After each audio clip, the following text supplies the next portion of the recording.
Beleza, hein, galera, aqui o Bruno, nós estamos esperando mais um vídeo de aula de JavaScript. Hoje a gente vai ver laços de seleções em JavaScript, que é o famoso if else, else if e switch case, né? Bom, vamos começar com if.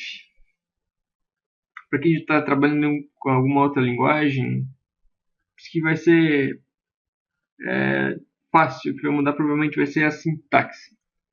Para declarar um if, muito simples, if, abre e fecha parênteses, abre e fecha chaves. Aqui dentro dos parênteses a gente vai passar uma condição, ou seja, se essa condição que for ser avaliada aqui der verdade ou der true, né, o bloco aqui dentro das chaves vai ser executado. Isso vale para if, switch, else, if e while. Então vou declarar aqui uma variável, por exemplo, esse aqui vai ser um exemplo meio tosco, mas é para vocês entenderem. I num igual a 10. Então tá. Se num for maior ou igual a 10, a gente imprimir. Vou dar um alert, mas dar um console.log. Sim. Se não, a gente imprimir. Não. Ele não é maior que 10. Não. Então, ou seja, eu declarei que a variável é 10. E num é maior ou igual a 10, ou seja, isso aqui é true. Se isso aqui for true, que no caso é true, né? Ele cai no primeiro bloco. Se não for, se for falso, ele cai no else. Então vamos lá. Então F5, F12. Abrir o console. Tá aqui, ó. Sim, é maior ou igual a 10. Então vou fazer. É maior que 10? Não, não é maior que 10. Certo? Ou seja, isso aqui deu true. A condição foi avaliada como verdade. Ou seja, isso aqui não é mentira e cai aqui. Se for falso, ele cai aqui. Então vocês têm que analisar essa condição que está sendo passada aqui. Se isso aqui for verdade, ele cai no bloco do if. Se não for, ele cai no else. Bom, isso é o if, else. Se caso, por exemplo, eu tirar o else, o que vai acontecer? Só vai aparecer algum resultado se isso aqui for true, ou seja, agora da F5 não vai aparecer nada.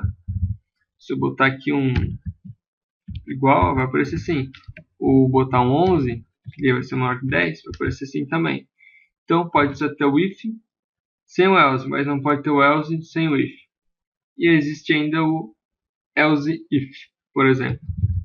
Else if, o que é o else if? É como se fosse mais uma condição para esse if aqui, ou seja, é maior que, vou botar aqui, é menor que 10? Não. E num é maior que 10? É, né? Eu falo que não, burro eu. Se não, vou copiar isso aqui, vou botar aqui, ó, maior, menor, igual, só igual. Ou seja, if isso aqui, esse inum aqui é menor que 10? Não. Então eu venho para esse else if de baixo. Inum é maior que 10? É, então ele vai cair aqui. Ele não vai cair no else porque ele caiu num desses ifs aqui dos else ifs. Desse, meu Deus, que travasseira de língua. Então, quando, tipo assim, primeira vez que ele entrar, ele não vai executar o resto. Então, se ele caiu aqui, ele não executa esse aqui. Se ele entrou nesse else if aqui, o else ele não executa. Ou seja, o else ele só vai executar quando nenhuma desses aqui para cima, dessas condições aqui para cima, ele entrar. Então tá, ele é maior que 10. Ó, ele é maior que 10. Vou botar 10, ou seja, ele vai ser igual. Vou botar 9, ele vai ser menor que 10. Ou seja, ele caiu nesse primeiro aqui. Antes ele caiu aqui, que era maior, e no igual. Ou seja, ele avalia essa condição. Se for verdade, cai nesse if aqui e não entra nos de baixo. Se ele não entrar aqui, ele vai avaliar a segunda condição. Se isso aqui for verdade, ele entra aqui e não cai no else, certo? E ainda existe a possibilidade de não ter o else, que só ter else if, ou if else, não sei como é que vocês chamam aí, né? Mas tá na mesma, ou seja, vou botar 10. 10 não vai ter condição por 10, porque ele vai ser, não é menor e não é maior, ele é igual, ou seja, ele não vai imprimir nada. Isso é o if else. Qual a diferença para executar? Qual a diferença de fazer um if, um else if, ou fazer if um atrás do outro? Que a diferença se a gente for fazer assim, por exemplo, tirar esse aqui, ó. Eu copiei exatamente o que tinha aqui e colei aqui. Só tirei o else. Qual que é a diferença? Que aqui, se ele entrar no if, ele não chega a comparar isso aqui. Ou seja, ele entrou aqui, não vai chegar a comparar para estar entrando aqui. Ou seja, o primeiro if que ele entrar, ele não compara mais nenhum if. Agora, a gente fazendo if um atrás do outro, o que ele vai fazer? Ele vai chegar aqui, comparar esse aqui. Ah, é menor? É, então ele entra aqui. Mesmo ele sendo menor, teoricamente não vai ser maior. Mas como a gente está fazendo outro if, ele vai comparar da mesma forma. Porque ele executou o if e que tem outro if. Então ele vai executar esse if, vai entrar no if, vai chegar nesse aqui, mesmo sendo menor, e vai comparar para ver se é maior. Então, uma maneira correta de se fazer sempre é else if, porque o else if, ele só vai comparar uma vez, até uma dessas condições for verdade, senão ele vai cair no else, fazendo um monte de if seguido. Digamos, dependendo da linguagem que a gente vai estar fazendo nessa comparação, vai ser mais lento, porque ele vai fazer, mesmo que ele caia em um if, ele vai comparar todos os outros ifs, porque eles são, digamos, um if separado, certo? Então, isso aí que eu tenho que falar para if. Agora vamos para o switch. Switch como se fosse meio que um else if também.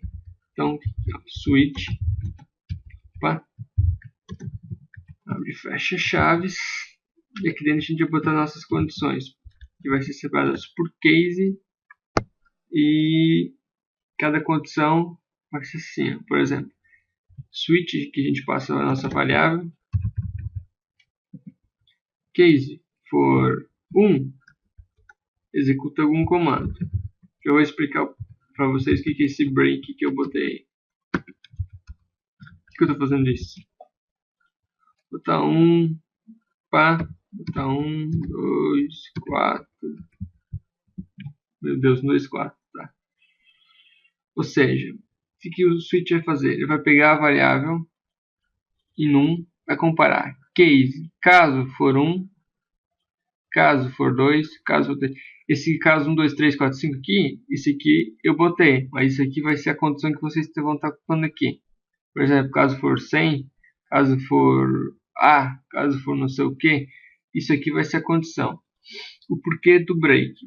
Caso for 1, ele executa o que está na condição do 1 e para. Porque se ele executar isso aqui, não tiver o break, ele vai executar isso aqui, vai comparar aqui também, certo? Eu vou exemplificar melhor. Console.log, isso vai ficar meio tosco, né, como eu falei, mas é um exemplo básico para estar explicando melhor aí. Olha só. 2, 3, 4, 5. Ó, caso a variável for 1, ele vai executar o que tiver aqui dentro. Ele vai chegar em 1 e vai parar. Não vai comparar as outras condições aqui. Caso não tivesse o break, ele ia comparar o 1, executar o que tivesse aqui, ia comparar o 2 e executar o que tivesse aqui também. Certo? Ou seja, caso fosse 1, ele ia executar o que tivesse no 1 e o que tivesse no 2. Porque não tinha o break na primeira condição que ele caiu. Eu vou explicar para vocês. E ainda existe um negócio que eu esqueci, que é o default. que é o quê? Que é o padrão. Vou botar aqui outro. Ó, caiu no outro. Por quê? E num igual a 10. É igual a 1, 2, não é nenhum. Então ele vai cair no default, que é o padrão, outro. Vou botar agora o 3. Então ele vai imprimir 3 aqui. Pois é, era para ter imprimido. Por que não imprimiu?